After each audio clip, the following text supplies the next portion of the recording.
Halo, selamat siang Bapak Ibu semuanya yang sudah hadir dalam acara webinar kali ini.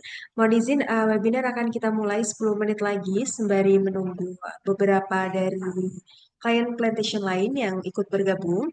Mohon ditunggu sembari kita akan show beberapa company profile dan juga video dari Hidronaut.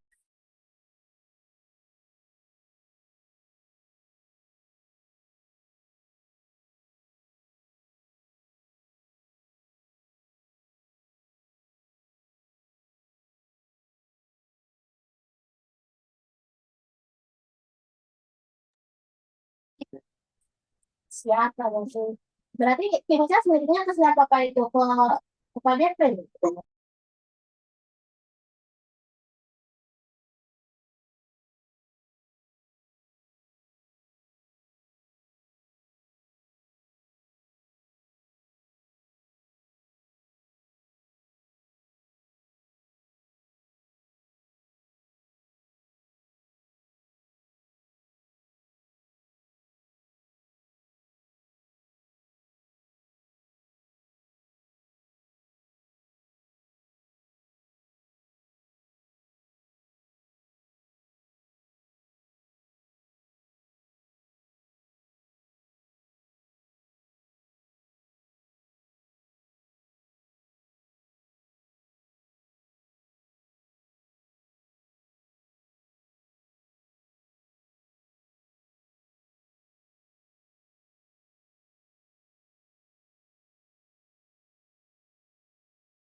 Oke, selamat siang semuanya Bapak dan Ibu yang sudah bergabung.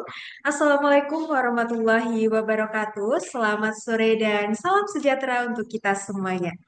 Puji syukur kita panjatkan kehadiran Tuhan Yang Maha Esa karena pada sore hari ini kita masih diberi kesehatan. Tentunya juga kita dapat menikmati serta dapat bersore hari dengan Hidronaf Teknik Atama, terutama dengan acara kita Hidronaf Tech Talk. Perkenalkan, saya Dinda Septaliviani selaku Master of Ceremony akan memandu jalannya acara pada hari ini. Oke, kami mengucapkan juga selamat datang kepada seluruh peserta webinar, ini terutama dari para klien kami yang ada di sektor perkebunan, kemudian juga kepada Bapak Ibu yang berada di government, kemudian juga university, yang telah meluangkan waktu untuk bergabung dalam acara Mapping Smart in the Field, Cost Effective GNSS Accuracy in Palm Oil. Dan tentunya acara ini diselenggarakan oleh program kami Hidronaf Tech Talk 2026 yang diselenggarakan langsung oleh Hidronaf Teknik Atama. Baiklah Bapak Ibu, tentunya melalui webinar ini Bapak Ibu juga akan mendapatkan gambaran mengenai solusi pemetaan GNSS yang tentunya solutif, akurat, dan juga tentunya cost efektif, khususnya untuk mendukung operasional di sektor perkebunan kelapa sawit, mulai dari workflow pemetaan yang efisien, kemudian insight dengan sektor perkebunan kelapa sawit, serta mencakup dengan beberapa penerapan langsung di lapangan, serta ada demo eksklusif. Oke, Bapak Ibu, sebelum kita memulai acaranya, izinkan juga saya menyampaikan beberapa ketentuan selama webinar berlangsung. Jadi, mohon izin kepada seluruh peserta dimohon untuk mematikan mikrofon selama acara berlangsung. Kemudian yang kedua, apabila terdapat pertanyaan, silakan disampaikan melalui kolom chat terlebih dahulu atau nanti pada sesi Q&A yang akan dibuka setelah sesi pemaparan materi. Kemudian yang terakhir ada webinar akan direkam dan peserta juga akan mendapatkan e-sertifikat setelah mengisi feedback dari kami. Oke, baik tanpa berlama-lama Bapak Ibu, mungkin sebelum kita mulai ya, webinar sore ini kita akan bawakan oleh narasumber yang sangat kompeten tentunya di bidangnya. Beliau ini adalah Technical Solution Geospatial di PT Hidronaf Teknika Tama dengan pengalaman langsung dan implementasi solusi GNSS di berbagai sektor, terutama di sektor plantation atau palm oil, termasuk juga perkebunan kelapa sawit ini. Jadi sebelum kita mulai nih Bapak Ibu, untuk saya tes ya, ini kan sudah ramai sekali. Boleh ya saya ada yel-yel sedikit. Jadi ketika nanti saya sebutkan Hidronaf Tech Talk 2026, nanti dari teman-teman rekan bisa unmute, kemudian bisa menyampaikan one solution, one integration. Apakah bisa dibantu semuanya? Halo? Oke, mungkin ini di mute semua ya. Oke, ya udah aman. Kita lanjut aja Bapak Ibu semuanya. Jadi langsung saja kita memasuki ke acara selanjutnya, langsung bersama dengan Bapak Hadi Huda Besti. Apakah sudah ada di sini? Halo, selamat sore Bu Dinda. Sudah. Selamat sore Bapak. Oke, mungkin tadi ini ya karena pesertanya ini tidak bisa di-unmute ya, jadi saya boleh lah ya sedikit beryal-yal dengan Bapak. Kalau saya sebut Hidronaf Tech Talk 2026, nanti Bapak sebut One Solution, One Integration. Oke, siap Bu Oke, Dinda. siap ya. Oke, Hidronaf Tech Talk 2026. One solution, one integration. Keren. Buat tepuk tangan ya semuanya. Lanjut Bapak Ibu, langsung saja kita masuk ke materinya. Kepada Bapak Hadi Huda Besti, saya persilahkan. Oke, terima kasih sebelumnya Bu Dinda atas kesempatannya dan selamat sore juga ya kepada Bapak Ibu dan rekan-rekan sekalian yang sudah meluangkan waktunya pada sore kali ini, yang mana pada kesempatan kali ini di webinar Hidronaf Tech Talks tahun 2026, mungkin di awal tahun ini yang pertama diadakan ya oleh kami dari Hidronaf Teknik Utama, akan membahas mengenai salah satu solusi GNSS terkemuka lah dari Hidronaf, ataupun yang biasa kita kenal dengan Trimble GNSS Catalyst 2, yang terkhususnya di sektor plantation gitu, ataupun di oil plantation.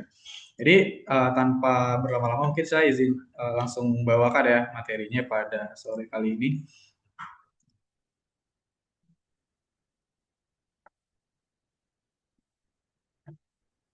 Oke, eh, sesuai dengan agenda kita ya sore ini, Bapak, Ibu, dan kakak semua. Jadi sesuai judulnya, Mapping Smarter in the Field, Cost Effective Genesis Accuracy in Palm Oil. Jadi mungkin sebelumnya Bapak-Bapak dan Ibu-Ibu ataupun rekan-rekan sekalian tentu sudah familiar sekali ya dengan berbagai macam GNSS ataupun berbagai macam metode-metode survei yang ada di lapangan gitu untuk menunjang ataupun menopang kebutuhan-kebutuhan untuk pekerjaan-pekerjaan di masing-masing sektor gitu, terutama di perkebunan gitu. Jadi harapannya pada sore kali ini kami dapat berbagi insight baru ya terkait salah satu teknologi yang baru juga dari Trimble yang dibawakan oleh Hydronav. Jadi apabila nanti dirasa bisa di-apply ataupun di-align-kan dengan sektor-sektor pekerjaannya, mungkin bisa diskusi langsung di sore kali ini. Oke, jadi Trimble Catalyst D2 ini merupakan salah satu new way to survey and map with software GNSS ya. Jadi ini merupakan salah satu metode terbaru ataupun salah satu tools baru lah yang menjadi inovatif ya dibandingkan dengan metode-metode ataupun tools-tools survei yang lainnya. Karena jika dilihat sekilas mungkin dari hardware-nya mungkin kecil ya, receiver-nya kecil dan ringan gitu. Jadi mungkin banyak pertanyaan di Bapak Ibu sekalian, apakah receiver kecil ini mampu gitu menopang pekerjaan di kebun ataupun pekerjaan yang biasa kami lakukan gitu. Mungkin kita akan bahas pada sore kali ini juga. Jadi sebelum kita masuk ya ke sedikit overview singkat aja, mungkin barangkali ada teman-teman di sini yang mungkin masih belum familiar ya dengan terminologi GNSS ataupun GPS ya. Jadi sebenarnya yang biasa kita kenal dengan GPS itu merupakan bagian dari GNSS, yaitu Global Navigation Satellite System, di mana ini merupakan salah satu metode pemetaan ataupun metode navigasi yang memanfaatkan penentuan posisi di permukaan bumi dengan penentuan posisi satelit. Gitu. Jadi GPS itu sebenarnya merupakan satelit yang terbagi ke dalam konstelasi-konstelasi dalam GNSS gitu. Jadi selain GPS pun sebenarnya ada berbagai macam satelit langit seperti Beidou, Galileo, dan satelit-satelit lainnya yang ada ataupun existing sekarang di bumi gitu. Jadi keunggulan dengan menggunakan GNSS itu dibandingkan dengan metode-metode konvensional ataupun metode-metode survei pada umumnya mungkin yang biasa kita kenal dengan total station lah ataupun theodolit ataupun masih menggunakan konvensional sekali bukan meteran gitu ya. Itu uh, banyak sekali keunggulannya apabila kita beralih ke GNSS. Jadi salah satu ataupun beberapa poinnya mungkin yang saya sampaikan di presentasi kali ini. Jadi yang pertama itu kita nggak perlu line of sight ataupun antar poin ataupun antar titik yang akan kita petakan itu nggak harus saling terkait satu sama lain. Jadi dimanapun areanya, dimanapun titiknya yang akan kita melakukan mapping itu nggak masalah gitu, karena dia tidak mengandalkan visual ataupun visibilitas antara titik satu dengan titik yang lainnya. Kemudian secara pengoperasian itu kita bisa melakukan pengukuran kapanpun gitu, baik di pagi hari, siang hari, sore hari ataupun malam hari gitu. Jadi kita tidak menunggu kondisi harus ada cahaya matahari ataupun kondisi di jam-jam tertentu gitu untuk melakukan pengukuran. Kemudian data yang kita hasilkan itu sangat high precision ya ataupun high accuracy karena kita mengenal banyak sekali gitu metode-metode survei menggunakan GNSS gitu. Jadi salah satunya ada PPK post processing kinematic. Jadi setelah di post processing data yang kita hasilkan ataupun output data yang kita hasilkan itu bisa bersaing gitu dengan metode-metode konvensional survei lainnya. Kemudian bisa diintegrasikan dengan alat-alat ataupun tools-tools survei lainnya. Sepertinya salah satunya sebagai berikut ada drone ataupun laser scanning ataupun GIS gitu. Jadi salah satu keunggulan mungkin akan kita bahas juga pada sesi kali ini, si Trimble Catalyst DA2 ini mampu dioperasikan sebagai base untuk UAV mapping ataupun drone mapping yang biasa Bapak Ibu gunakan di lapangan. Gitu. Kemudian yang sudah pasti positioning ataupun penentuan posisinya itu real time ya. Jadi selain tadi kita mengenal dengan istilah PPK yang hasilnya itu didapatkan setelah melalui post processing, kita juga bisa langsung mendapatkan koreksi secara real time dengan menggunakan berbagai macam metode. Salah satunya yang paling terkenal itu adalah RTK. Oke, itu adalah beberapa poin keunggulan dari GNSS. Next. Oke, mungkin kita mulai masuk ya ke inti bahasan kita pada sore kali ini. Jadi sebenarnya kita pengen tahu dulu pain point ataupun permasalahan yang biasanya sering dialami oleh Bapak Ibu atau rekan-rekan survei sekalian, terutama di perkebunan ya. Biasanya sebenarnya itu di pengukuran itu apa gitu kan? Karena masing-masing job site, masing-masing area tentu memiliki masing-masing masalah gitu kan. Jadi mungkin di sini kita bisa bakal bantu gitu permasalahan-permasalahan yang dialami masing-masing job site gitu. Mungkin bisa di scan dulu ya, ada semacam pertanyaan mungkin Bapak Ibu bisa scan terlebih dahulu. Nanti bisa diisi di situ apakah apa biasanya gitu permasalahan-permasalahan yang sering dialami oleh teman-teman di perkebunan ataupun di survei pemetaan kebun gitu. Mungkin kurang lebih 2 menit lah ya Bu Dinda, mungkin kita izin untuk teman-teman sekalian untuk isi mentinya gitu untuk kita tahu nih apa aja sih masalah biasanya yang ada di lapangan gitu.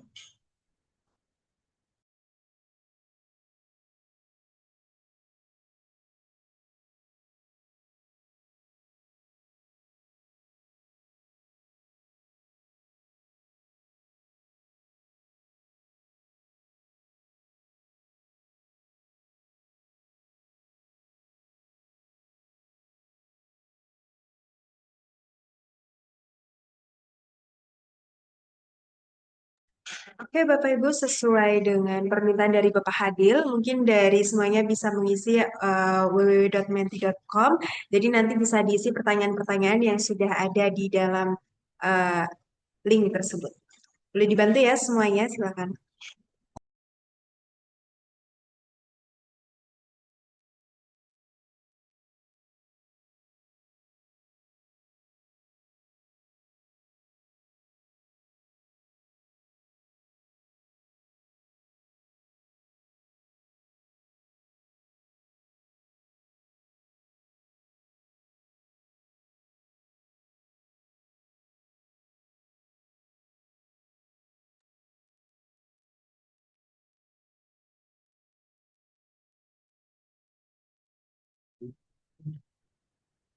Oke, terima kasih Bu Dinda tadi udah bantu remind. Jadi berikut kita udah dapat nih jawaban-jawaban dari Bapak Ibu sekalian gitu. Jadi paling banyak di sinyal ya. Jadi apa sih permasalahan GNSS terbesar biasanya di kebun gitu ataupun di lapangan.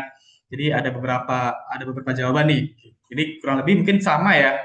Karena mostly yang paling besar di sini adalah sinyal, kemudian ada weather atau cuaca, kemudian ada waktu akuisisi, kemudian susah sinyal under canopy, kemudian susah fix di bawah pohon gitu. Wah, ini banyak banget sih pasti masalah-masalah kayak gini gitu. Kemudian ada masalah akurasi, multi-path interference gitu. Jadi kita bisa tahu di sini nih. Jadi Bapak Ibu dan teman-teman yang lain juga bisa lihat teman-teman survei yang lain biasanya kendalanya apakah sama ataupun apakah beda gitu. Jadi mungkin dapat kita simpulkan secara cepat ya, itu permasalahan terbesar yang banyak di sini adalah mengenai masalah sinyal gitu ataupun uh, susah mendapatkan fix gitu ya di bawah pohon ataupun di bawah kanopi yang rapat gitu, terutama di area-area kebun ya, karena kan biasanya permasalahan utama dari GNSS itu adalah kanopi gitu ataupun multipath biasanya gitu ya, biasa banyak dirasakan di lapangan gitu. Oke, mungkin kita kembali lagi ke materi.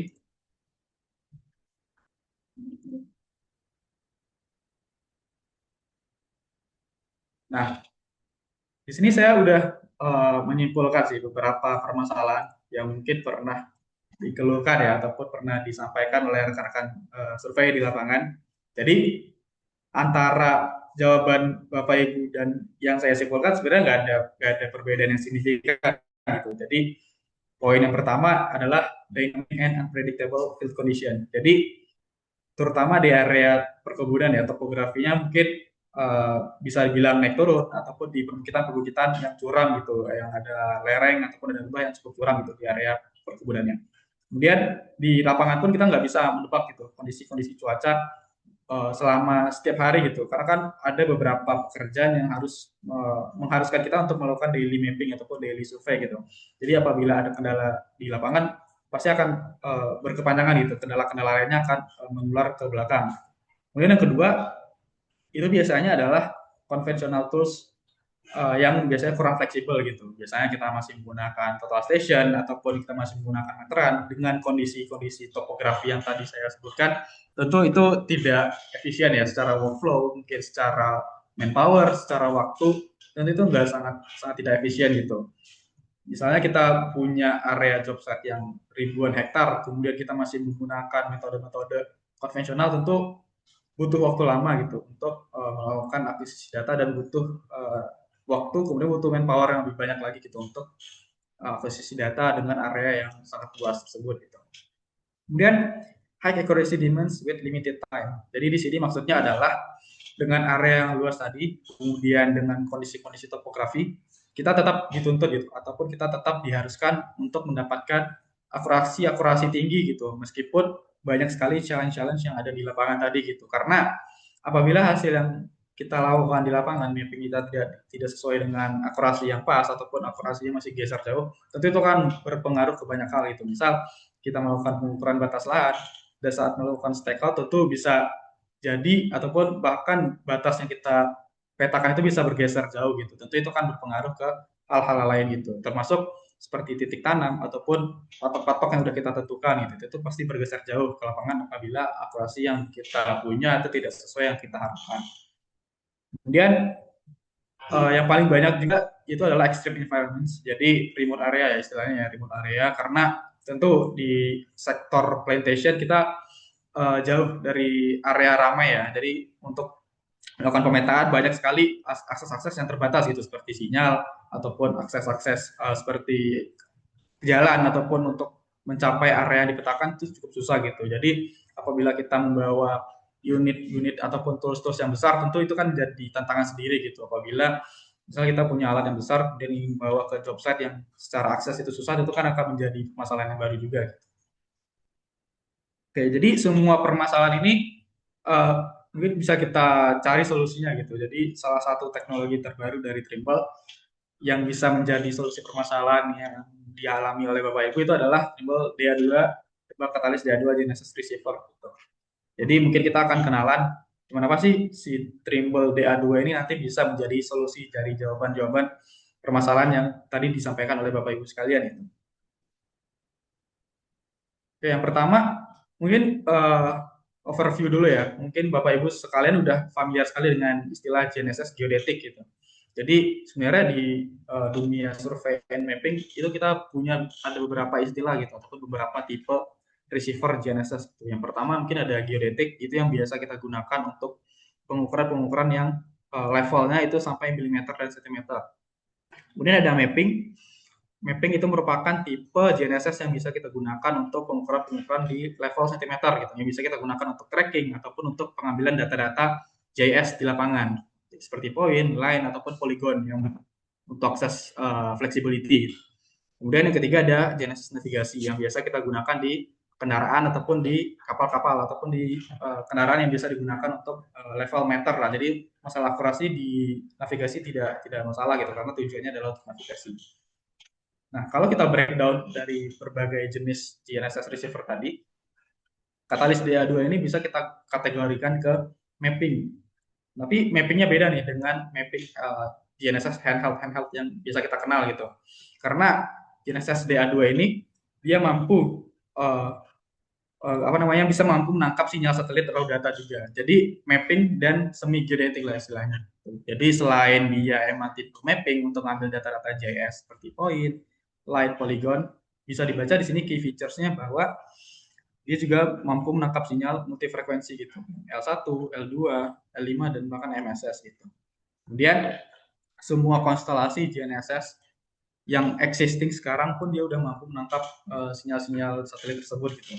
Jadi secara akurasi itu sudah sampai ke tahap sentimeter gitu. Jadi itu udah mampu menyaingi GNSS geodetik RTK level gitu. Jadi biasanya RTK kita butuh 2 unit gitu, base and rover. Kemudian dengan hadirnya DA2 ini kita bisa breakdown lagi nih, ada metode survei baru itu namanya real time precise point positioning ataupun RTPPP gitu. Jadi kalau misalnya dulu kita istilahnya PPP, precise point positioning, menggunakan satu receiver, Tapi kan precise point positioning itu kita perlukan post process terlebih dahulu gitu. Sedangkan kalau DA2 ini merupakan lanjutan dari PPP ini, yaitu real time precise point positioning gitu. Dia tetap menggunakan satu receiver dan koreksinya bisa langsung didapatkan secara real time gitu, seperti metode-metode RTK yang biasa kita kenal. Oke. Nah, berikut profile video ya. Jadi mungkin kalau yang udah familiar gak masalah, mungkin bagi teman-teman ataupun Bapak Ibu yang masih belum kenal dengan DA2, mungkin kita tampilkan sekilas itu overview video-video pengenalan dari DA2 secara singkat. Trimble Catalyst, simple, precise, and affordable GPS for GIS mapping. Simply connect to the Catalyst DA2 receiver, open your favorite app, and collect your field data with confidence. Trimble Catalyst is simple. It mounts on a backpack or on a pole with accessories like the LTI TruePulse lasers, both iOS and Android compatible. It works with Esri Field Maps, Trimble TerraFlex, and any app that uses a Bluetooth GPS position. Trimble Catalyst is precise. Designed and built by the most trusted name in the industry, it supports all global GNSS systems and can give you centimeter-level positioning anywhere on Earth. Trimble Catalyst is affordable. Choose the precision that fits your project, then select from an annual, monthly, or on-demand subscription. You only pay for Catalyst when you need to use it. Great for you and your purchasing manager. Trimble Catalyst. Simply precise.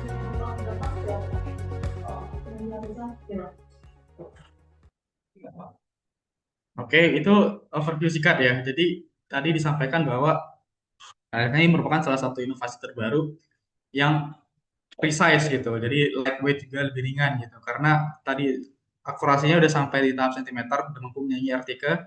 Kemudian secara hardware itu kita nggak perlu setup banyak alat gitu. Jadi ada beberapa tipe setup alat tadi ya yang bisa ditampilkan. Nanti juga akan kita tampilkan seperti apa setup alatnya. Kemudian secara hardware mungkin ada pertanyaan juga gitu, apakah alat sekecil itu kalau misalnya di kondisi-kondisi ekstrim yang biasa kita lakukan pekerjaan itu apakah aman gitu, apakah teruji gitu kualitas dari build-in-nya ataupun hardware-nya. Berikut sudah ada beberapa testimoni ya ataupun video-video yang udah menggunakan DA2 ini.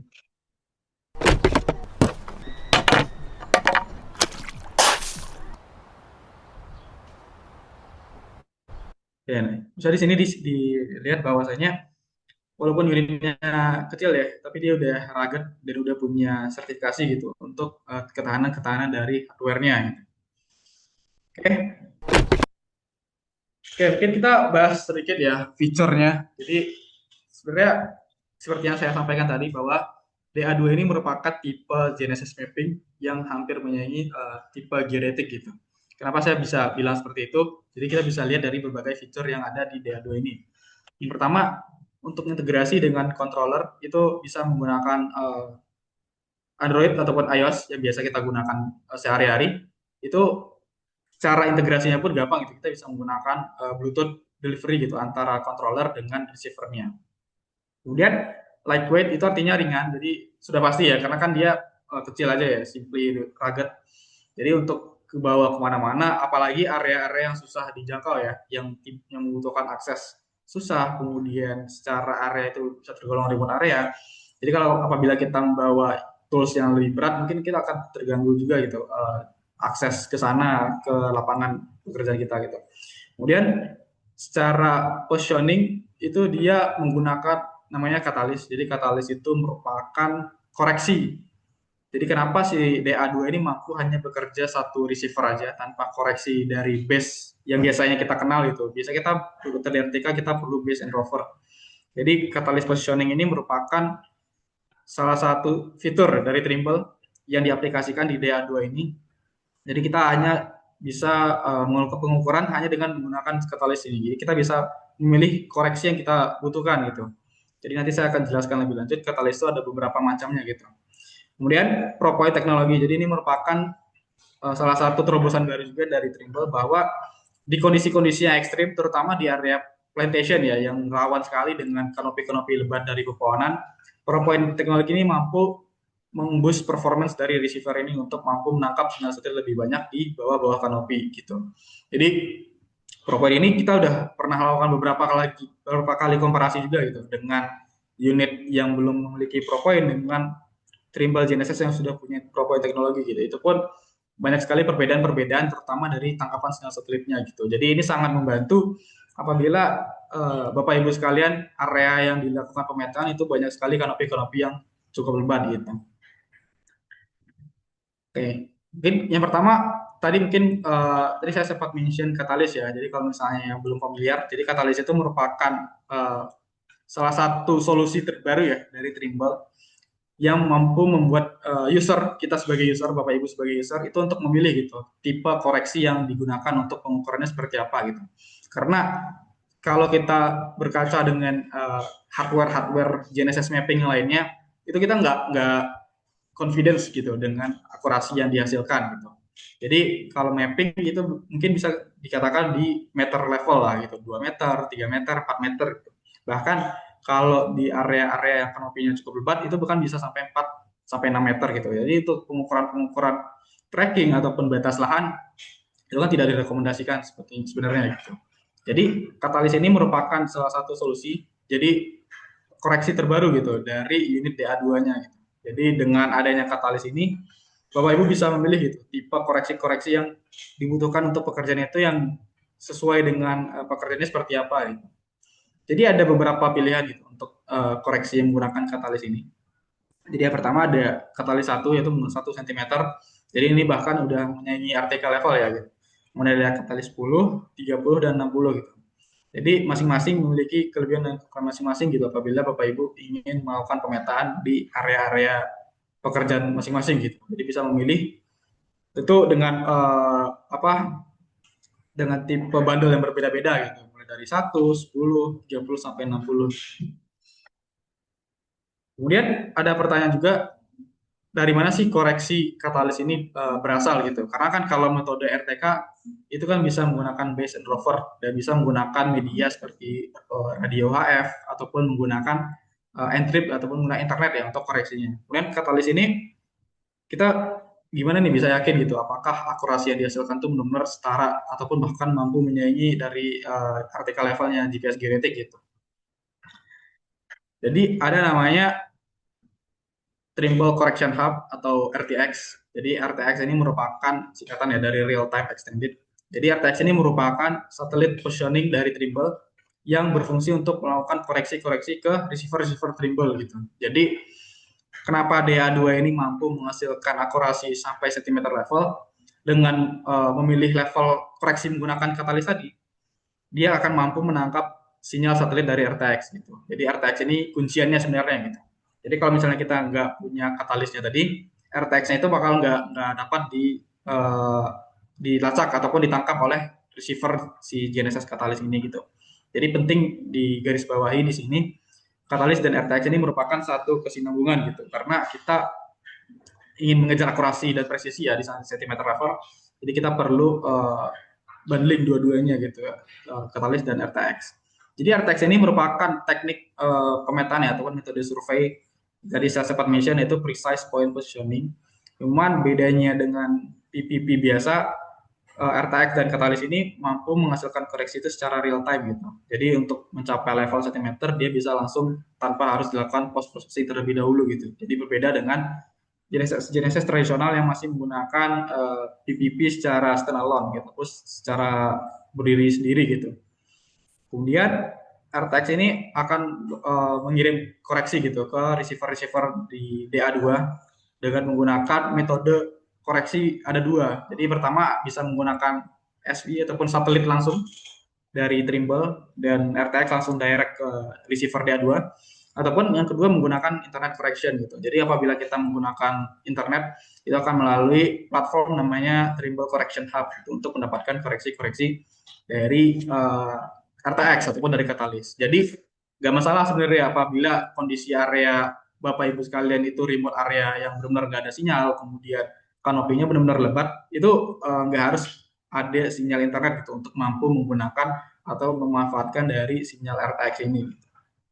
Jadi itu RTX sama katalis yang perlu digarisbawahi. Ini balik lagi tadi kenapa katalis itu bisa dibilang lightweight atau precise gitu. Jadi kesimpulannya ada di sini, yaitu pertama inexpensive. Jadi ini benar-benar menekan cost untuk pengadaan alat gitu, terutama di bagian GNSS gitu. Apabila biasanya kita menggunakan GNSS geodetik yang mungkin nggak masuk di budget Bapak Ibu sekalian, itu bisa mencari solusi lain yang bisa menyaingi gitu, ataupun bahkan setara dengan RTK level dari geodetik. Jadi salah satunya inexpensive merupakan keunggulan paling dikedepankan oleh Trimble Catalyst DA2. Kemudian secara konfigurasi dia benar-benar simple. Kita nggak perlu banyak sekali setup, tidak perlu banyak sekali instalasi untuk menggunakan dari DA2 ini gitu. Berbeda dengan Genesis Geodetic yang mungkin kita perlu setup beberapa tools ya untuk bisa menggunakan dari receiver-nya gitu. Kemudian fleksibel. Jadi artinya fleksibel itu adalah mampu digunakan dimanapun ya, karena RTX koreksi tadi itu udah bisa diakses di manapun, terutama di Indonesia ya. Kita udah mampu tercover gitu, coverage dari RTX itu udah masuk di seluruh bagian wilayah di Indonesia. Kemudian powerful, jadi powerful di sini artinya performance-nya tadi mampu menyaingi dari RTK level, jadi sehingga bisa dibilang high quality performance gitu. Dan grade output-nya pun itu udah survey grade gitu, jadi bukan JS mapping grade lagi, itu udah bisa ke full survey grade precision gitu, yang artinya apabila kalau sudah survey grade tentu udah akurasi dan presisinya udah lebih bagus gitu dibanding JS ataupun mapping grade precision lainnya. Kemudian tadi ada salah satu teknologi dari Trimble yaitu namanya Trimble ProPoint. Jadi nggak hanya di DA2 ya, sebenarnya di receiver geodetic Trimble sekarang itu sudah support dengan Trimble ProPoint teknologi. Jadi salah satunya DA2 ini.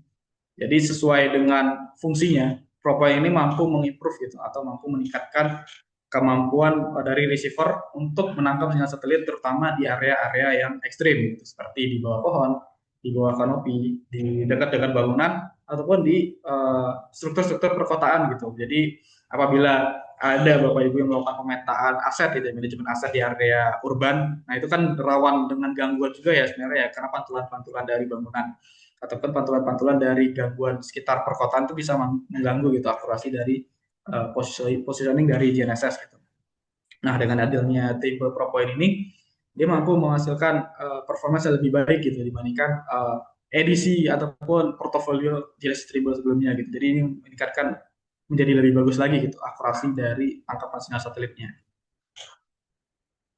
Kemudian advantage dari ProPoint ini, jadi yang pertama karena tadi kita menggunakan RTX ya, DA2 ini sangat-sangat memanfaatkan utilisasi dari katalis dan RTX tadi gitu. Jadi dengan adanya ProPoint itu tidak mengganggu performance dari RTX sama sekali gitu. Jadi waktu itu ada beberapa pertanyaan gitu dari user, apakah kalau misalnya kita menggunakan RTX itu ProPoint-nya apakah tetap berfungsi dengan baik atau tidak gitu. Jadi dua-duanya tetap berfungsi dengan baik gitu. Bahkan RTX itu pun performanya lebih kencang, lebih cepat itu karena dibantu oleh ProPoint ini tadi gitu. Kemudian dia udah mampu nge-reduce convergence time ya. Jadi selama kita inisialisasi untuk menangkap sinyal RTX ini saat bisa digunakan DA2 ini kita tidak perlu menunggu waktu lama gitu di area-area tertentu gitu. Kita tidak perlu menunggu waktu lama untuk menangkap sinyal RTX-nya. Kemudian sudah diimplementasikan dengan konstelasi ataupun sinyal-sinyal satelit yang existing ataupun yang baru sekarang, termasuk dari Beidou yang dari China, kemudian dari RNSS dari India. Next, ini tadi sudah saya mention, jadi perlu digarisbawahi oleh Bapak Ibu sekalian, pentingnya bundling antara DA2 dengan RTX ini gitu, apabila ingin mencapai akurasi centimeter level gitu, yang mampu mensubstitusi ataupun menggantikan dari Genesis Geodetic metode RTK seperti itu. Next. Oke, jadi dari kita sendiri pun kita udah tes ya, kita udah melakukan trial. Jadi di area-area yang benar-benar kanopi tebal. Jadi kalau misalnya bisa dilihat di layar, itu tangkapan satelitnya bisa di atas 20 gitu. Ada yang benar di kanopi yang lebih tebal ya. Gitu. Jadi sinyal GNSS-nya itu masih fix, bisa ditandai dengan centang hijau tadi gitu. Kemudian level akurasinya juga udah di centimeter level gitu. Jadi ProPoint dan RTX tadi benar-benar nge-boost performance dari DA2 ini gitu. Yang benar-benar bisa dimanfaatkan untuk mapping di area-area perkebunan gitu. Karena benar-benar simpel gitu. Kita cukup butuh satu receiver, kemudian satu controller, supaya kita bisa langsung jalan untuk melakukan pemetaan seperti itu. Tanpa harus setup unit-unit lain gitu, seperti base atau radio eksternal segala macam itu nggak perlu. Oke, ini grafik ya. Jadi kalau misalnya kita uji RTK, jadi si DA2 ini selain dari RTX itu dia juga bisa mampu menggunakan koreksi dari internet ya, salah satu yang biasa digunakan di Indonesia ya, menggunakan Ntrip gitu dari course. Jadi dengan jarak puluhan kilometer, error yang dihasilkan pun tidak besar gitu, di 20 mm ataupun di angka 2 cm gitu. Jadi levelnya benar-benar udah RTK level. Next. Jadi dari berbagai materi insight tadi ya. Jadi gimana sih sebenarnya simpelnya DA2 ini bisa running, bisa kerja dengan baik, dengan proper itu gimana gitu. Jadi yang pertama kita perlu menentukan precision levelnya terlebih dahulu, yang katalis tadi. Jadi kita bisa pilih koreksinya mulai dari 1 cm, 10 cm, 30 sampai 60 cm gitu. Kemudian katalis ini yang perlu dicatat sekalian bahwa Bapak Ibu, dia tipenya subscription gitu. Jadi ini benar-benar mampu menekan cost dari perusahaan gitu. Karena biasanya geodetik itu kan perpetual gitu. Yang biasa kita kenal itu kan biasanya lifetime. Sedangkan subscription itu kita bisa gunakan sesuai dengan kebutuhan kita. Jadi misalnya ada pekerjaan-pekerjaan yang hanya tahunan ataupun bulanan gitu. Jadi subscription dari Katalis itu bisa kita pilih gitu, bisa per hour, per month ataupun per year gitu. Jadi benar-benar fleksibel lah untuk penggunaan dari koreksi dari Katalis ini gitu. Kemudian setelah kita punya katalisnya, koreksinya, kita sudah milih tipe subscription-nya, kita tinggal connect controller ataupun HP kita dengan DA2 receiver gitu, dan kita bisa lakukan langsung survei di lapangan seperti itu. Jadi benar-benar simple untuk running-nya, itu benar-benar simple gitu. Kita nggak perlu setup yang banyak gitu. Next. Nah, tadi saya sudah menyampaikan ya beberapa fitur dari Trimble gitu, terutama yang disupport oleh DA2 ini. Jadi beberapa permasalahan tadi yang sempat kita bahas di awal ya, yang sudah Bapak Ibu isi juga, permasalahan biasanya ada di lapangan itu seperti apa sih gitu. Yang pertama multipath tadi ataupun high PDOP gitu. High PDOP artinya kemampuan dari receiver menangkap sinyal satelit itu lemah. Jadi geometri satelit yang ditangkap pun tidak bagus gitu. Jadi geometrinya tidak menyebar dengan baik, ataupun itu dari kemampuan dari receiver-nya tidak mampu menangkap sinyal-sinyal satelit yang existing lainnya gitu. Kemudian ada multipath yang benar-benar gangguan dari sekitar area lingkungan seperti tadi kanopi lebat ataupun di area-area sekitar bangunan. Kemudian ada signal obstruction. Itu semuanya mampu di-solve ataupun menjadi jawaban dengan menggunakan fitur Trimble ProPoint tadi gitu. Kemudian masalah akurasi itu terjawab dengan metode koreksi dari Trimble Catalyst. Jadi kita bisa milih koreksi dari level 1 cm, 10 cm, 30 sampai 60 cm. Kemudian permasalahan tadi banyak tuh disampaikan Bapak Ibu, sering hilang sinyal antara base and rover gitu. Jadi base and rovernya sering down ataupun link down itu sering terdisrupsi gitu antara base and rover. Jadi koreksinya tuh nggak bisa masuk gitu. Jadi nggak bisa fix terus gitu. Jadi itu bisa disubstitusi dengan menggunakan Trimble RTX tadi, karena kita nggak perlu setup base di satu titik, kita nggak perlu banyak titik untuk menggunakan base station gitu. Jadi kita bisa mampu mengukur rover dimanapun gitu. Kita nggak harus menentukan jarak terjauhnya berapa, kemudian kemampuan radionya berapa, itu kita nggak perlu mempertimbangkan hal-hal seperti itu. Gitu. Kemudian apabila kita memanfaatkan DA2 itu sebagai base untuk drone, itu biasanya kita perlu statik ya, atau logging gitu. Nah, DA2 ini mampu juga untuk melakukan survei statik gitu, karena dia udah mampu menangkap konstelasi satelit tadi gitu, baik dari L1, L2 sampai L5. Nah, di statik tentu ada beberapa permasalahan gitu, terutama di cycle slips gitu. Jadi cycle slips ini merupakan lompatan sinyal satelit gitu. Jadi di beberapa waktu akuisisi sinyal satelitnya bisa nggak tertangkap, bisa tertangkap gitu. Jadi ada lompatan yang bisa mengganggu ke akurasi titik di lapangan gitu. Nah, itu bisa kita atasi dengan post processing gitu, menggunakan software Trimble Business Center atau TBC gitu, yang akan saya jelaskan setelah ini gitu. Kemudian device limitation artinya kita nggak perlu banyak unit gitu untuk memanfaatkan DA2, cukup dengan satu receiver kita bisa mampu mengukur menyaingi RTK level dari geodetik gitu dengan memanfaatkan trimble katalis dan trimble FTX seperti itu. Oke, next ini adalah secara hardware ya. Kita akan bahas spesifikasi dari DA2 ini secara hardware-nya. Jadi dapat dibaca ya oleh Bapak Ibu sekalian bahwa untuk akurasi apabila kita memanfaatkan network RTK, jadi entrip ya di sini ya, baik horizontal dan vertikal itu di 1 sampai 2 cm gitu, karena dia benar-benar menyaingi dari geodetik ya Pak. Bahkan ini untuk level mapping benar-benar sudah sangat bagus gitu. Karena kan kalau mapping sentimeter pun biasanya nggak sampai gitu. Sedangkan DA2 kita udah sampai di tahap 10 mm dan 20 mm gitu. Kemudian ada koreksi ppm 0,5 gitu. Kemudian dia karena mampu menjadi base untuk drone ataupun untuk pengukuran statik lainnya, kita bisa menentukan positioning range-nya seperti apa gitu. Mulai dari 1 Hz, 5 Hz, sampai 10 Hz gitu. Kemudian engine yang digunakan di dalamnya tadi sudah menggunakan Trimble ProPoint tadi gitu, untuk mengimprove performance dari receiver DA2-nya sendiri. Kemudian dia udah nge-tracking ataupun udah menangkap semua konstelasi satelit mulai dari GPS, GLONASS, Galileo, Beidou, dan semua gitu, terutama di bagian L-band. Jadi L-band di sini merupakan metode koreksi gitu dari Trimble RTX-nya tadi gitu. Jadi kalau misalnya kita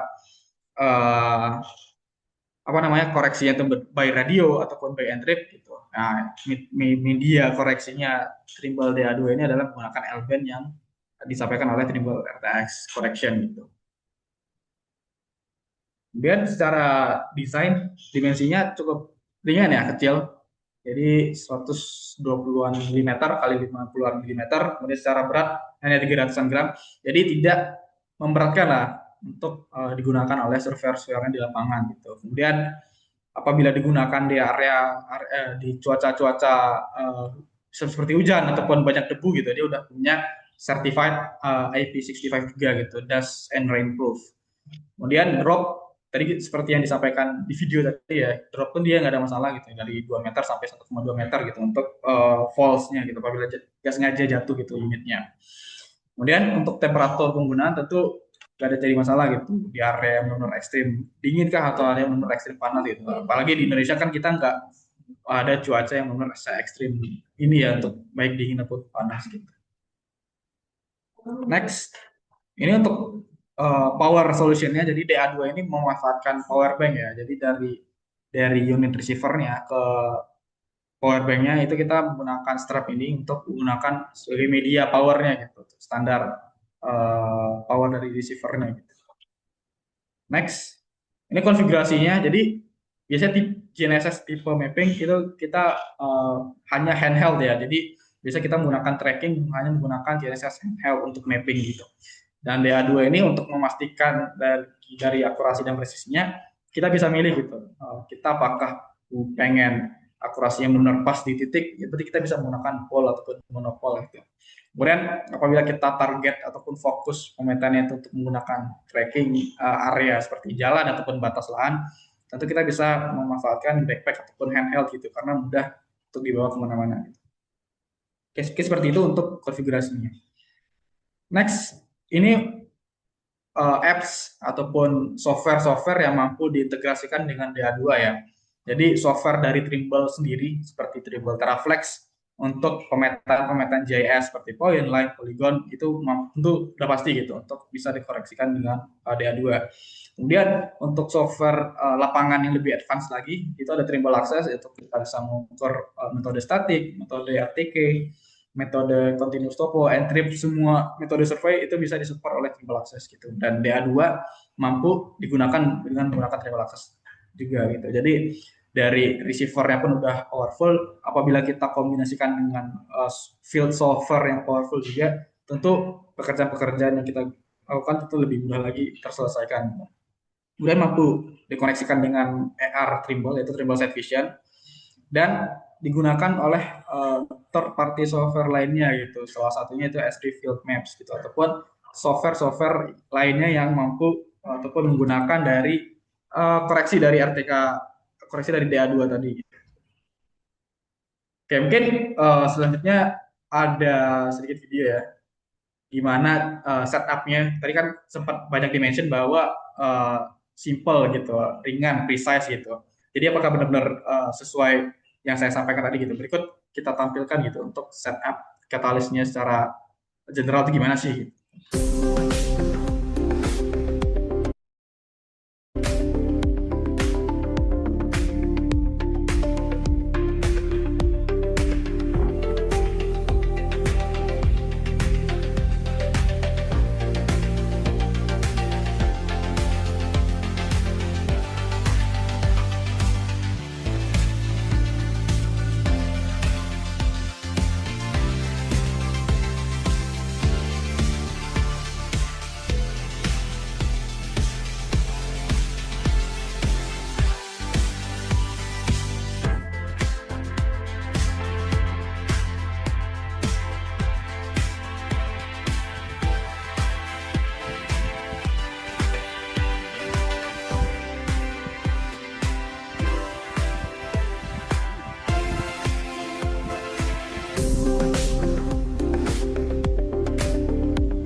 Oke, jadi Bapak Ibu sekalian ya, jadi bisa dilihat dari konfigurasi katalis diario ini kita bisa menggunakan berbagai macam pilihan gitu, mulai dari monopol, dari handheld, ataupun menggunakan backpack gitu. Ataupun itu bisa digunakan gitu sesuai dengan kebutuhan masing-masing gitu.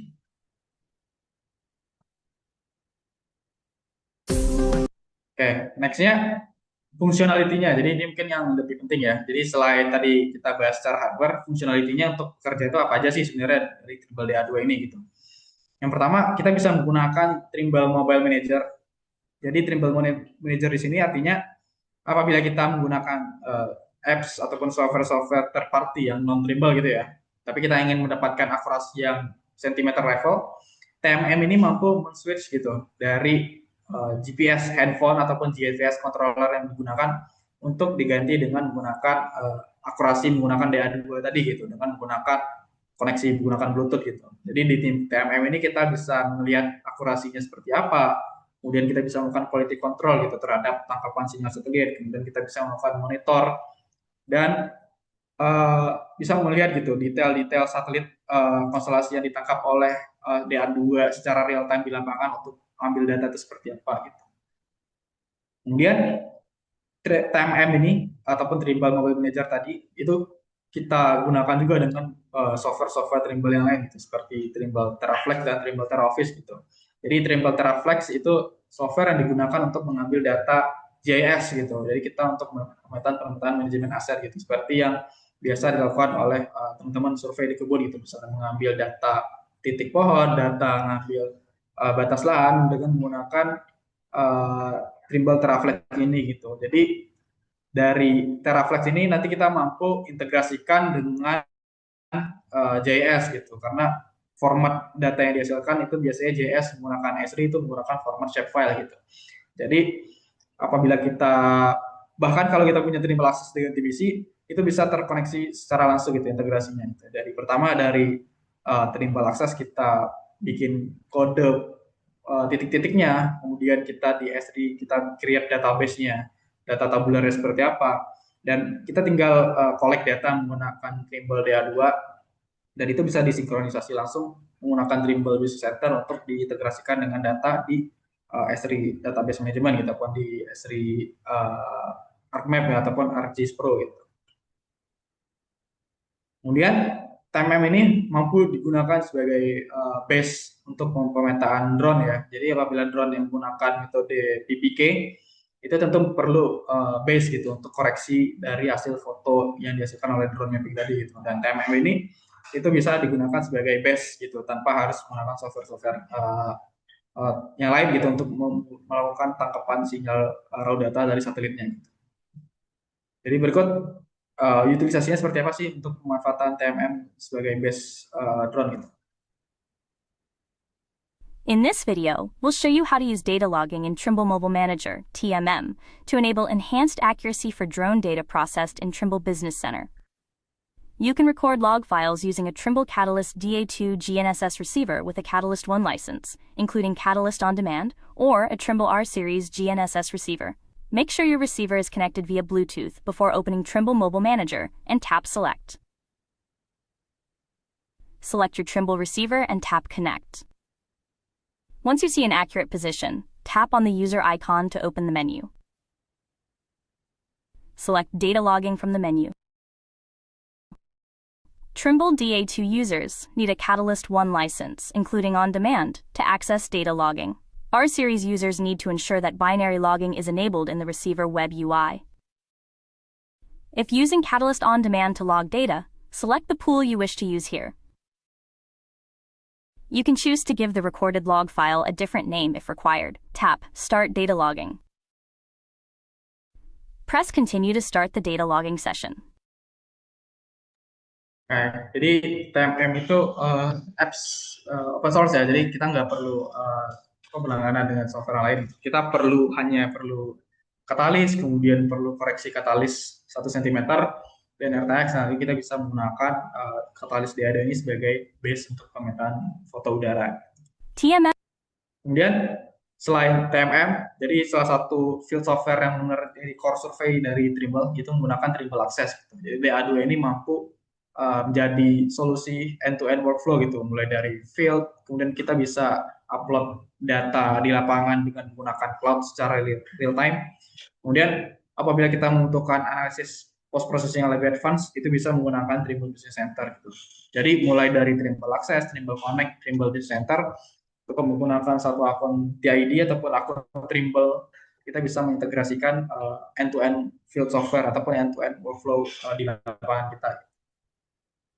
Jadi dengan menggunakan Trimble Access, ini merupakan software yang familiar ya, ataupun yang banyak digunakan oleh software di lapangan, karena dengan menggunakan Trimble Access, kita banyak sekali pengukuran ataupun pemetaan yang bisa kita lakukan, gitu. Mulai dari statik, RTK, PPK, kemudian N-trip, continuous topo, stop and go, semua metode survei itu bisa dilakukan oleh Trimble Access gitu. Kemudian keunggulan yang lain dari Trimble Access ini, kita bisa melakukan pengukuran ataupun analisis secara cepat gitu, menggunakan metode survei dengan menggunakan tools Kogo gitu. Kita bisa menggunakan grade area, slope, volume, kemudian luasan dari traverse ataupun luasan dari poligon. Kemudian kita bisa melakukan pengukuran offset ya, RTX, RTK offset gitu. Apabila kita punya RTK, kemudian apabila kita punya base map sendiri, baik itu formatnya shapefile, kemudian DXF ataupun DWG, itu kita bisa import shapefile tersebut untuk sebagai imagery base map yang digunakan untuk pengukuran di lapangan gitu. Dan triple access ini dengan menggunakan count yang sama dengan TBC tadi, kita bisa mensinkronkan ya atau mengintegrasi pekerjaannya gitu. Kita tinggal upload ataupun kita tinggal sinkronisasi project yang kita buat di Trimble Access ke cloud-based platform dari Trimble, yaitu Trimble Connect gitu. Jadi satu tim ataupun satu partner dalam satu organisasi yang sama itu bisa langsung menggunakan ataupun melihat hasil pengukuran yang dilakukan oleh surveyor di lapangan secara real time. Kemudian ini workflow penggunaannya ya, apabila kita mengutilisasi ataupun memanfaatkan DA2 ini sebagai pengukuran statik. Jadi kita ataupun sebagai base station ya, kita tinggal setup DA2, kemudian kita mulai survei statik baik menggunakan Trimble Mobile Manager ataupun menggunakan Trimble Access.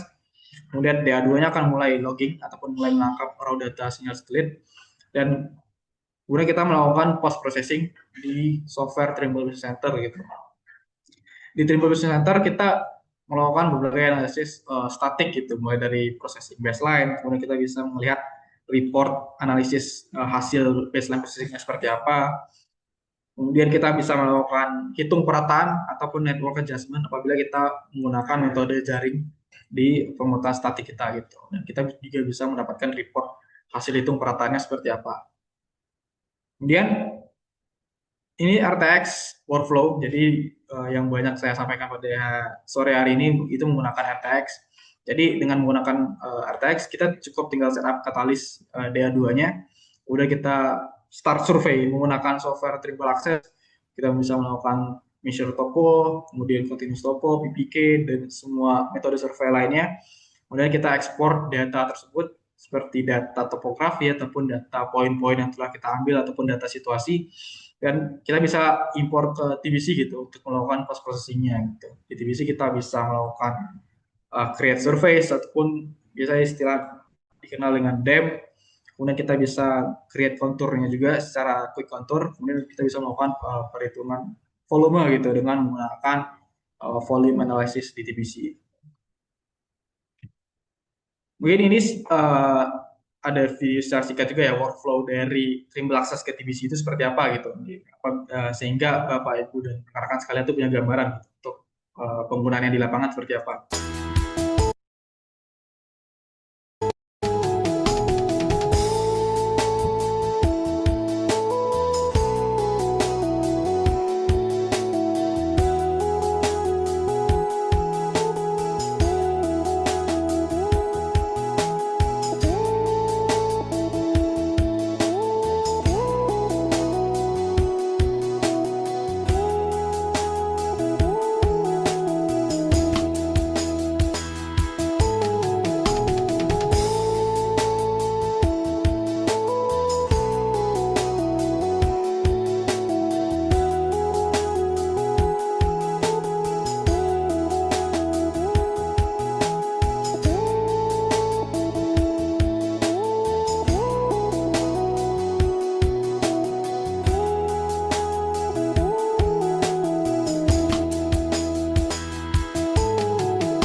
Oke, tadi gambaran ya, mulai dari tadi di awal udah setup, kemudian ini mulai dari akuisisi data menggunakan Trimble Access dengan berbagai metode ya, tadi ada PPK, ada RTX, kemudian measure point, measure line gitu yang biasa digunakan oleh teman-teman di plantation.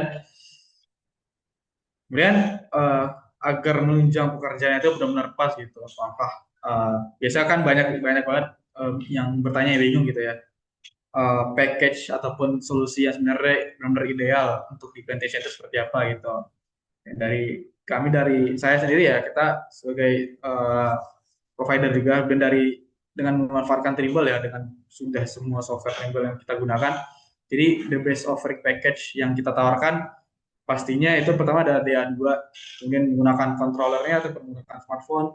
Kemudian kita sangat merekomendasikan menggunakan field software Trimble Access gitu, karena selain tadi ada PPK dan MTK, banyak sekali pengukuran maupun analisis lainnya yang bisa Bapak Ibu lakukan gitu dengan menggunakan Trimble Access gitu. Jadi secara flexibility, secara advanced analysis, advanced processing, dan advanced data acquisition itu benar-benar mampu ditopang oleh Trimble Access ini gitu. Kemudian menggunakan koreksi katalis 1 cm gitu, agar koreksi yang dihasilkan oleh DA2 dan RTX itu benar-benar mampu menyaingi dari RTK levelnya Genesis Geodetic gitu.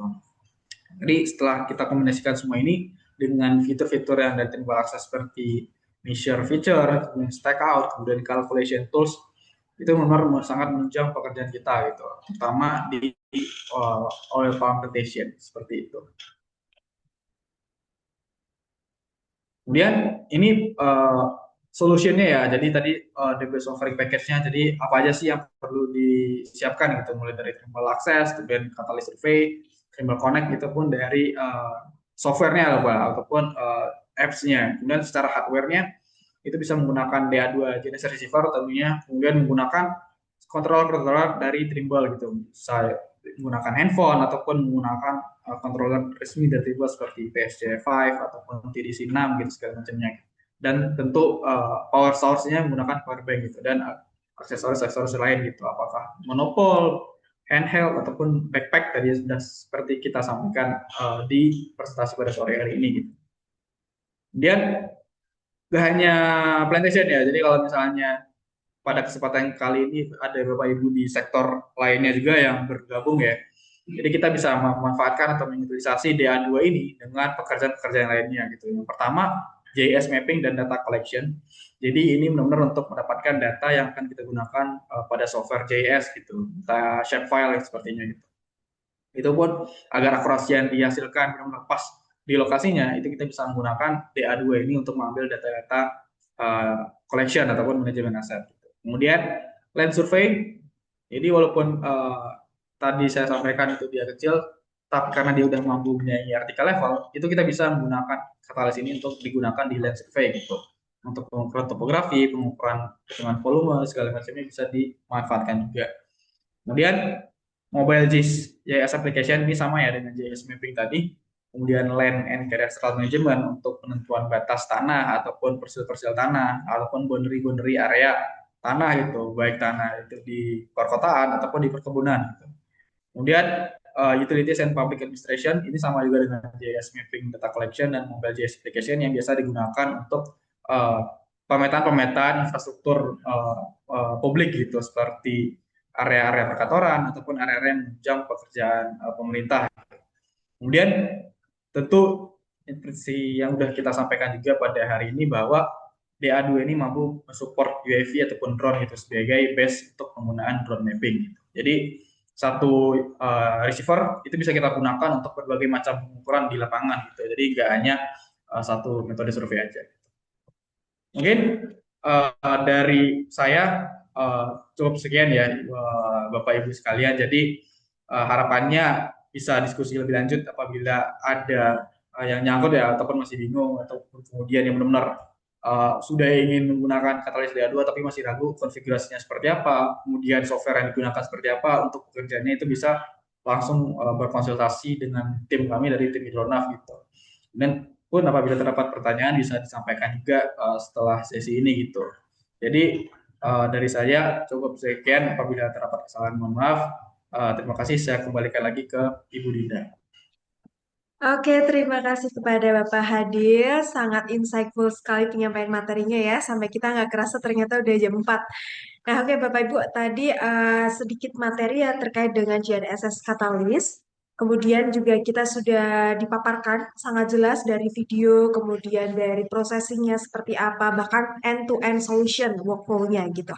Oke, tanpa berlama-lama nih Bapak Ibu mungkin sudah penasaran karena sudah ada beberapa pertanyaan juga. Tapi saya berikan kesempatan dulu, barangkali Bapak Ibu ada yang mau bertanya langsung dengan narasumber kita, silakan bisa untuk melakukan raise hand.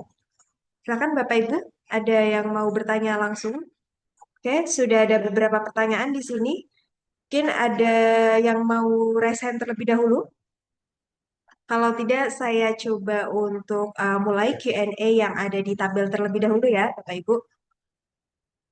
Oke, mungkin dari Pak Awang Darmawan. Oke, Pak Hadil, ini ada pertanyaan dari Pak Awang Darmawan. Itu terkait dengan apakah alat ini bisa menentukan kemiringan jalan secara real time, misalkan daerah jalan curam mau kita turunkan kemiringannya. Jadi dari 30% itu menjadi 11% gitu.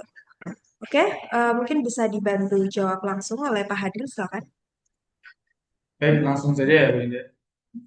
Oke, ini Pak Awang Darmawan ya. Apakah alat ini bisa menentukan berjalan secara real time, apakah daerah jalan curam ataupun kita turunkan kemiringannya dari 30% menjadi 11%. Ini bisa kita manfaatkan di Trimble Access ya, Kak. Jadi Trimble DA2 ini sebagai metode ngambil datanya. Jadi kita ngambil dulu daerah-daerah yang akan kita petakan seperti apa. Kemudian apabila kita punya desain optimal desainnya seperti apa, itu bisa diintegrasikan juga dengan Trimble Access di sini gitu. Jadi setelah kita ngambil data di lapangan, kita hitung grade-nya berapa, kemudian kita bisa melakukan optimalisasi gitu dengan kondisi real di lapangan, kemudian dicocokkan dengan desain itu seperti apa gitu. Itu bisa digunakan di Trimble Access-nya ya. Jadi seperti yang saya sampaikan tadi, field software-nya yang benar-benar powerful itu adalah Trimble Access ini gitu untuk bisa melakukan analisis-analisis seperti ini gitu. Terus termasuk nanti perhitungan luas area, perhitungan volume, selain grade juga ya. Tadi kan grade pertanyaan grading seperti apa, kemiringan seperti apa gitu. Itu bisa dilakukan di Trimble Access gitu. Oke, terima kasih Bapak Adil. Mungkin dari Pak Awang Darmawan ada feedback atau sudah cukup ya? Oke, saya rasa sudah cukup. Kemudian selanjutnya ini ada pertanyaan lagi. Wah, ini Bapak Arafi sepertinya banyak pertanyaan nih. Boleh langsung disampaikan saja Bapak, bisa di on mic Bapak Muhammad Arafi. Oke, apakah bisa dibantu? Oke, kalau tidak mungkin dari yang raise hand terlebih dahulu ya Bapak Ibu. Untuk Pak Liston Purba, silakan.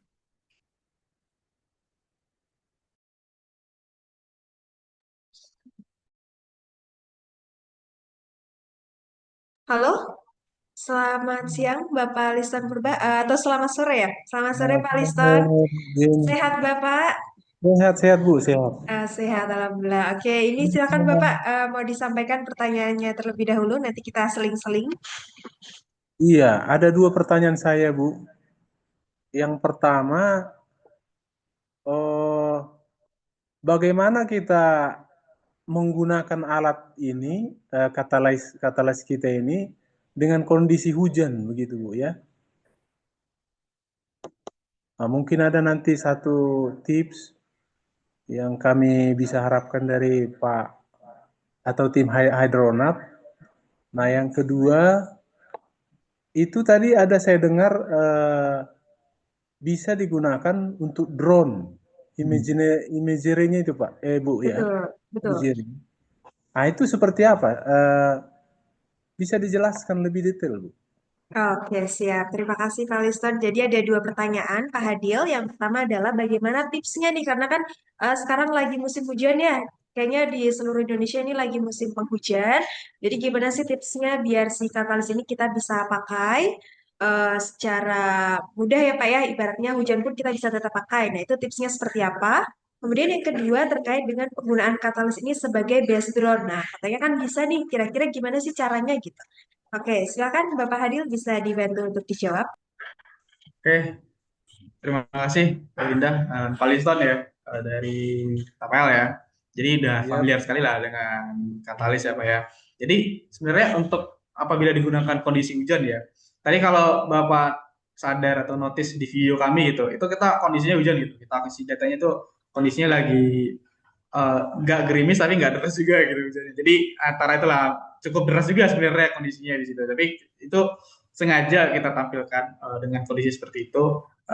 Tadi kita ingin membuktikan juga gitu, karena kan DA2 ini udah certified IP65 ya. Jadi untuk dust ataupun debu dan water ya air proof itu udah proof gitu. Jadi tipsnya sebenarnya adalah ini di layar nih ada di backgroundnya Ibu Dinda ini Pak. Nah itu kan power banknya itu, power banknya jangan sampai ke atas di bagian power source-nya itu. Yang pertama sih itu sih, karena itu untuk melindungi listriknya ya, biar gak direct langsung kena air gitu. Ataupun kalau misalnya uh, punya pelindung lah yang plastik atau apa bisa di cover gitu di bagian power source-nya ini terutama yang penting sebenarnya. Kalau dari hardware sih nggak ada masalah sama sekali gitu. Kalau misalnya kondisi hujannya seperti yang tadi kita show di video gitu. Kemudian yang kedua tadi pertanyaannya adalah memanfaatkan DA2 ini sebagai drone support drone ya. Jadi membantu pekerjaan drone di sini maksudnya adalah DA2 ini bisa sebagai base station Pak gitu. Jadi biasanya base station itu menggunakan GPS geodetik gitu kan seperti R780 dari Trimble atau R12i gitu yang udah familiar ya sebelumnya gitu. Nah, ini DA2 sekarang juga bisa gitu, logging statik gitu istilahnya. Jadi tadi saya mention bahwa dengan menggunakan DA2 karena DA2 ini sudah support konstelasi satelit juga, jadi dia punya kemampuan menangkap raw data dari satelit juga gitu Pak. Jadi itu bisa kita gunakan sebagai base station. Jadi nanti kita bisa import raw datanya, kemudian kita bisa convert ke Renex gitu. Nah, itulah istilahnya gitu. Itu untuk digunakan untuk geotag gitu, menggunakan foto-foto udara yang dihasilkan oleh drone gitu. Kan kalau kita bicara masalah drone kan ada yang metode PPK, ada yang metode RTK gitu kan. Nah, nggak semua drone yang support RTK juga kan ya. Kalau drone yang support PPK ini, nah kita sangat perlu gitu base station untuk mengkoreksi hasil foto udara agar sesuai dengan koordinat asli di lapangan. Ya, seperti itu Pak Liston untuk jawabannya. Oke, dari Pak Liston ada tambahan Bapak? Ada feedback? Iya Bu Din, jadi yang untuk pemakaiannya dalam kondisi hujan tadi, kebetulan kan punya kami nih yang handheld ini ya Bu ya, handler ya, handling. Handle, ya. Iya, itu apakah nggak masuk nanti apanya? Nggak kena hujan itu listriknya itu, elektriknya itu. Ya, itu Pak. Jadi seperti yang saya sampaikan tadi, kalau misalnya kita menggunakan handle sebenarnya lebih enak lagi gitu, karena nggak langsung direct kena air gitu. Karena kan power source-nya di bagian bawahnya gitu kan. Nah, kalau kita menggunakan full kan langsung direct gitu, outdoor lah istilahnya. Jadi power source-nya atau power bank-nya itu benar di luar gitu. Sedangkan kalau kita menggunakan handheld ataupun handle lebih enak lagi sebenarnya gitu. Karena yang benar-benar bersentuhan langsung dengan lingkungannya kan si receiver-nya gitu. Sedangkan masalah receiver kita nggak perlu khawatir banyak gitu menggunakan DIY ini apabila terkena dari hujan gitu. Jadi seperti itu sih Pak. Yang penting kalau menggunakan handle malah lebih enak lagi sebenarnya gitu di kondisi yang kayak gitu. Oke, Oke. sudah terjawab ya Pak Liston. Nah, nanti untuk itu bisalah kita komunikasi lebih dalam lagi ya Bu, Pak. Oke, siap-siap Bapak. Siap. Nanti kita bisa komunikasi lebih lanjut. Terima kasih Pak Liston atas pertanyaannya. Oke, makasih. selanjutnya. Iya, terima kasih. Oke, selanjutnya mungkin ini ada pertanyaan. Kita selang-seling ya Bapak Ibu. Jadi kita handle raise hand, kemudian kita lanjut ke Q&A yang ada di kolom chat. Nah, ini ada berikutnya dari Pak Sandi Fadilah. Oh, oke. Dari Pak Sandi Fadilah sudah akan dijawab nanti melalui tim kami. Kemudian selanjutnya ini yang dari Pak Suparjiono yang sudah resen, silakan.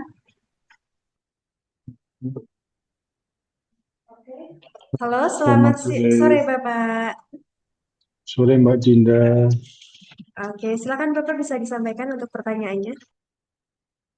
Izin Mas Hadil ya tadi ya. Salam kenal Mas. Siap Pak. Boleh Pak, apa ada pertanyaan Pak?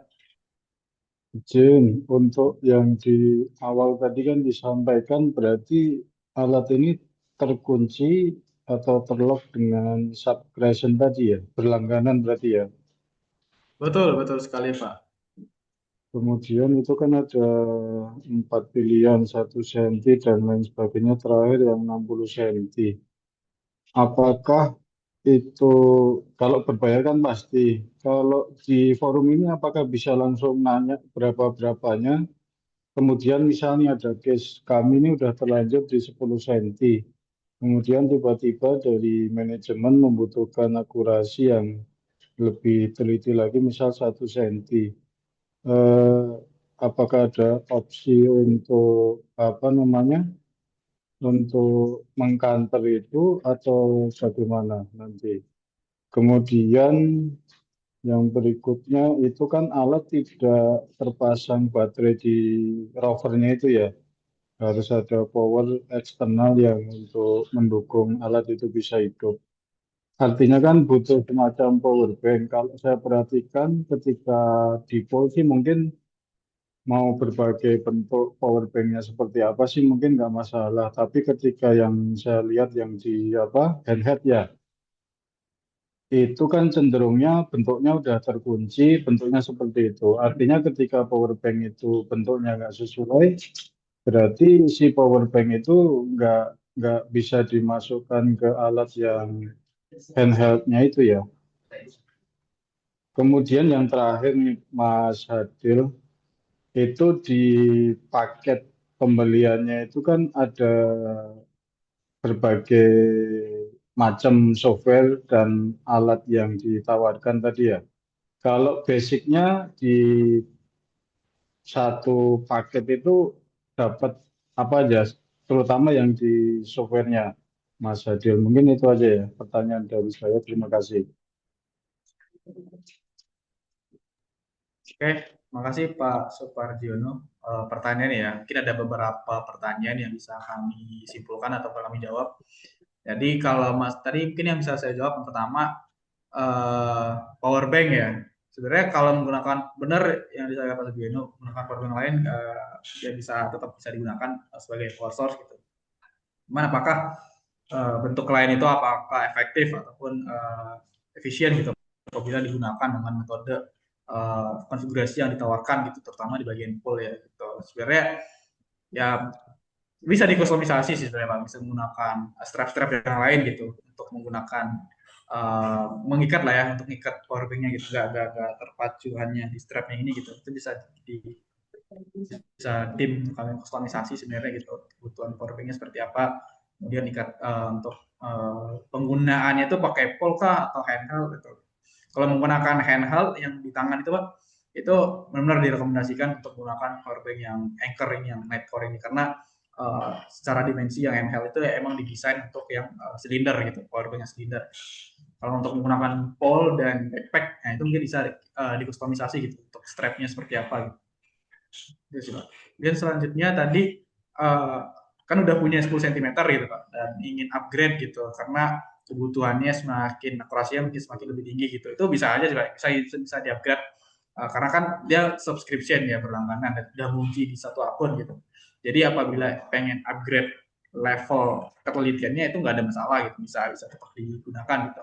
Bisa tetap bisa langsung di-upgrade atau tim dari Bapak pengen menghabiskan dulu subscription yang 10 cm, kemudian next subscription-nya berlangganan 1 cm bisa. Walaupun sekarang mau di-upgrade 1 cm, itu juga tetap bisa gitu. Nanti akan dikontak oleh tim kami gitu untuk metodenya seperti apa, caranya seperti apa gitu. Termasuk dengan price-nya tadi ya, dari harga segala macamnya, itu kan ada tim kami akan kontak langsung setelah ini gitu. Kalau Pak seperti itu. Oke, seperti itu Pak yang bisa saya jawab.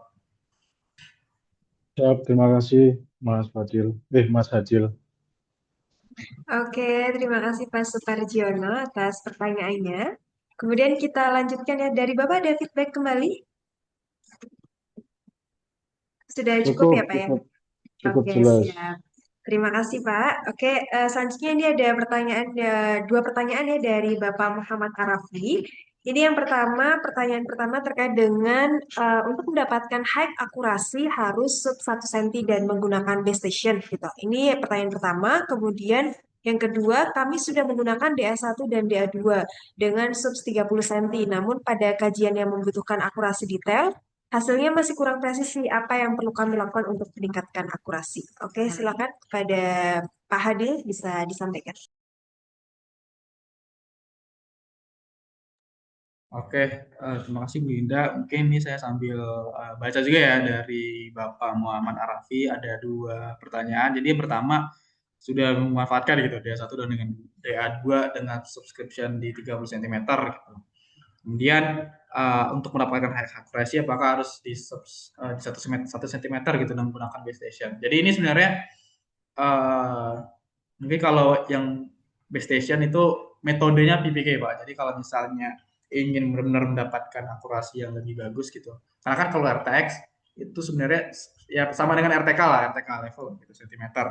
Kemudian apabila pengen di post processing, jadi kan confidence-nya beda gitu ya. Kalau misalnya dengan RTX itu kan real time, kita nggak bisa milih sinyal yang ingin kita filter seperti apa segala macam itu nggak bisa. Kalau misalnya PPK kan kita bisa filtering gitu sinyalnya seperti apa menggunakan TBC gitu. Nah, confidence-nya beda gitu. Jadi kalau benar-benar high accuracy dan ingin menggunakan base station, jadi itu metodenya PPK dan menggunakan DA2 sebagai rovernya atau sebagai kinematiknya gitu. Dan apakah high accuracy harus 1 cm? Dari saya sendiri menyarankan 1 cm gitu. Karena 1 cm apabila kondisi area benar-benar kanopi yang lebat itu akan dioptimalkan menembus sampai 1 cm gitu.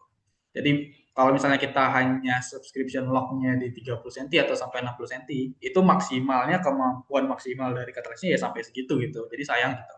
Jadi kalau misalnya kita ternyata udah punya 30 dan di lapangan kita ternyata masih kurang, ya disarankan emang di 1 cm gitu karena dia akan memaksimalkan kemampuan dari receivernya gitu untuk meningkatkan akurasinya seperti apa gitu. Jadi balik lagi kalau misalnya benar butuh akurasi detail karena kan 30 cm itu untuk mapping oke gitu kan. Untuk mapping GNS mapping oke. Tapi kalau misalnya tim Bapak Muhammad Arafi tadi ya ingin mensubstitusi RTK gitu dengan menggunakan DA2 gitu. Kalau RTK dengan geodetik 30 cm kan sangat besar gitu kan seperti itu gitu. Jadi untuk mensubstitusi hal tersebut tentu harus menggunakan 1 cm karena dia akan memboost performance-nya benar-benar lebih optimal lagi gitu.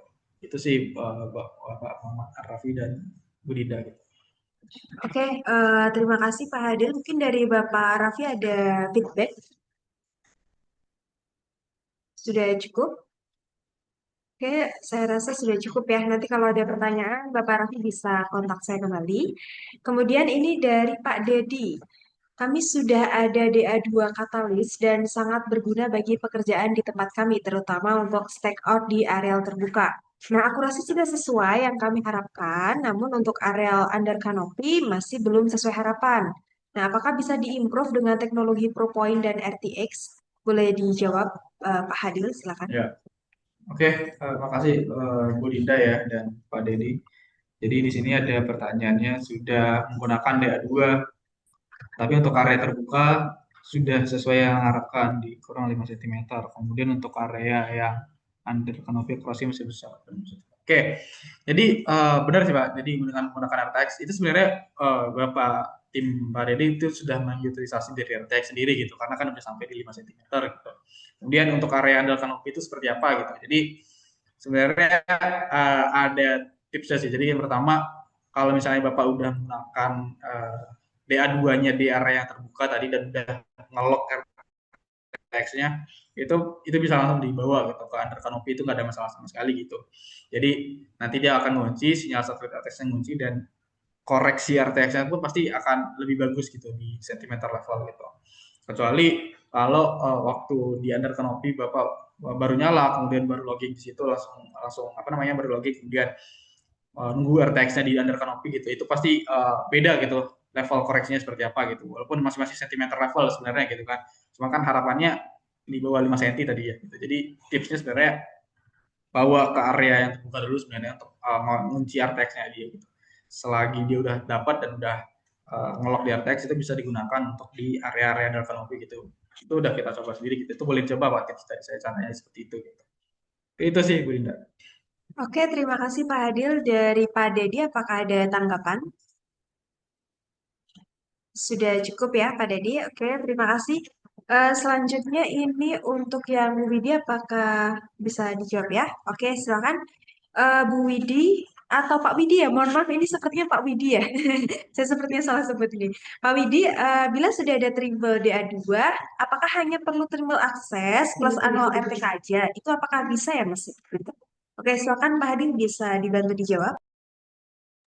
Oke, terima kasih Bu Ida. Jadi ini sudah punya receiver DA2, triple DA2 gitu. Kemudian untuk menggunakan ya biar powerful itu perlu triple access plus mungkin saya koreksi di sini anualnya katalisnya gitu, anual katalisnya gitu kan RTK. Jadi koreksi RTX atau katalis plus triple access gitu. Nah, kemudian itu bisa digunakan untuk pengukuran-pengukuran yang lebih advance gitu. Jadi yang seperti yang udah digunakan oleh tim survei lain juga di sini gitu. Jadi banyak yang udah menggunakan katalis DA2 dengan triple access plus katalis koreksi 1 cm gitu. Jadi untuk Pak Widi bisa apa namanya perlu triple access plus katalis koreksinya. Mungkin itu sih yang perlu saya tambahkan. Terima Oke, terima kasih Pak Hadil. Mungkin sudah cukup. Nanti apabila ada feedback dari Pak Widi bisa langsung on mic saja ya. Kemudian selanjutnya dari partisipan lain mungkin ada yang mau bertanya kembali. Silakan bisa untuk raise hand. Silakan bagi Bapak Ibu yang ingin bertanya kembali. Sembari kita menunggu Bapak Ibu yang ingin bertanya kembali, mungkin bisa di-share juga dari tim untuk bisa mengisi feedback dari acara hari ini. Jadi Bapak Ibu yang sudah mengikuti acara bisa untuk mengisi feedback berikut. Nanti dari feedback ini Bapak Ibu bisa mendapatkan untuk sertifikat, kemudian PowerPoint materinya, seperti itu. Oke, selanjutnya dari yang lain mungkin ada pertanyaan lagi, bisa langsung raise hand saja. Sembari kita menunggu, silakan Bapak Ibu bisa mengisi feedback ini form resensi, sekaligus juga nanti Bapak Ibu bisa mendapatkan e-sertifikat serta PowerPoint materi dari acara webinar hari ini. Baiklah, saya rasa cukup ya dari webinar kita kali ini. Mungkin sudah tidak ada lagi yang ingin bertanya. Kemudian saya juga sampaikan terima kasih juga kepada Bapak Hadil atas pemaparan materi yang tentunya sangat insightful dan mungkin menjawab solusi dari Bapak Ibu semuanya, terutama di perkebunan kelapa sawit. Nah, baik Bapak Ibu, tidak terasa kita sudah berada di penghujung acara, di acara Hidronav Tech Talk 2026 ini. Tentunya ini tidak berakhir di acara hari ini aja Bapak Ibu, jadi kita sudah merangkai beberapa webinar yang nantinya akan menemani Bapak Ibu di sore hari gitu. Jadi nanti dinantikan kami akan ada update-update teknologi terbaru, kemudian kita juga akan ada insight-insight terkait dengan mapping yang ada di Indonesia. Oke, kami mengucapkan terima kasih kepada seluruh peserta yang telah berpartisipasi aktif, serta kepada Bapak Hadi Huda BSP sebagai narasumber kita kali ini dan juga sudah sharing ilmu terkait dengan pengalaman yang sangat bermanfaat juga. Sebagai informasi juga Bapak Ibu, saya ingatkan kembali bahwa nanti e-sertifikat dan materi presentasi itu akan diberikan setelah Bapak Ibu mengisi feedback dari acara hari ini. Dan jangan lupa tetap ikuti keseruan kami ya Bapak Ibu, karena nanti di webinar kami akan banyak sekali bahasan-bahasan terkait teknologi. Kemudian ikuti juga sosial media kami yang ada di IG ya, Hidronav Teknik Tama, Hidronav Indonesia, itu nanti kita akan sharing banyak di situ. Oke, baiklah, saya Dina Septelviani selaku Master of Ceremony hari ini. Mohon maaf apabila selama memandu acara terdapat kekurangan. Terima kasih semuanya, salam sehat. Wassalamualaikum warahmatullahi wabarakatuh. Waalaikumsalam. Terima kasih Bapak Ibu.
Oke.